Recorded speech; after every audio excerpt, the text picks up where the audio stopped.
नमस्कार, मैं doctor Neha Nupur Gupta SBH group of hospitals में गायनेकोलॉजिस्ट हूँ। आज मैं आपको ओवम पिकअप के प्रोसीजर के बारे में बता रही हूँ।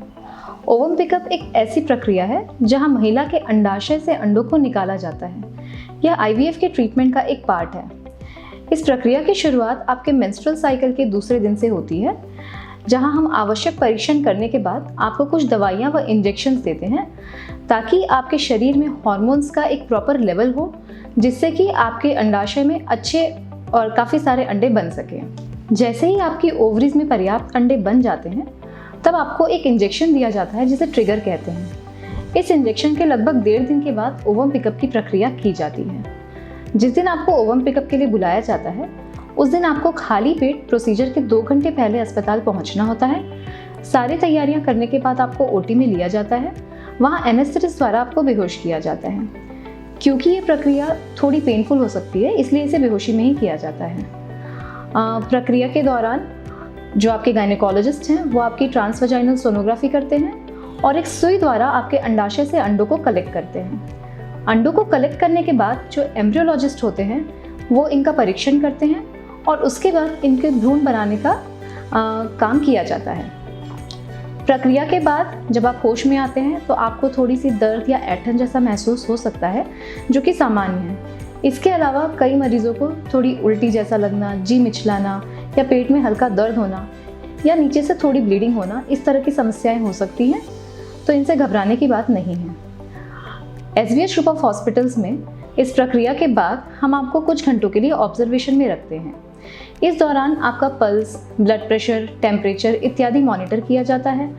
2-3 घंटे के बाद आपको पानी शुरू किया जाता है।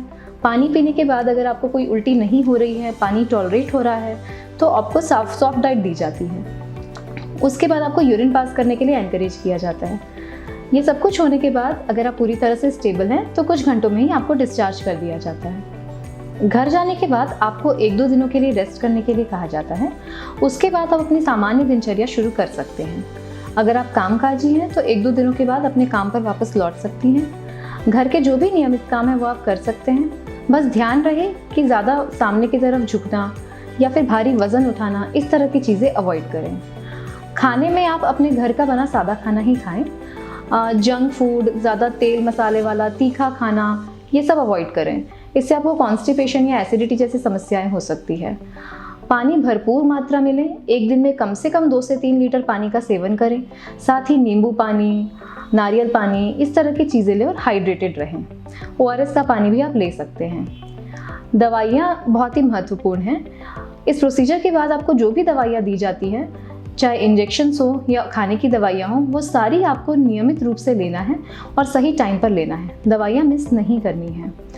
अगर घर में जाने के बाद आपको किसी भी तरह की कोई तकलीफ़ होती है, पेट में दर्द हो रहा है या फिर उल्टी जैसा लग रहा है, ऐसी कोई भी समस्या लग रही है, तो आप तुरंत अपने डॉक्टर से संपर्क करें।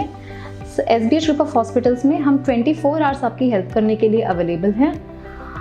हाई प्रोटीन डाइट का सेवन करें।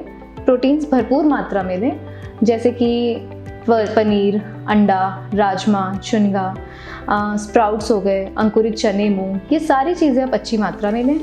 हल्का फुल्का रेस्ट करें। पूरे टाइम बेड रेस्ट पे रहने की ज़रूरत नहीं है और किसी भी तरह की समस्या होने पर हमसे संपर्क करें। धन्यवाद।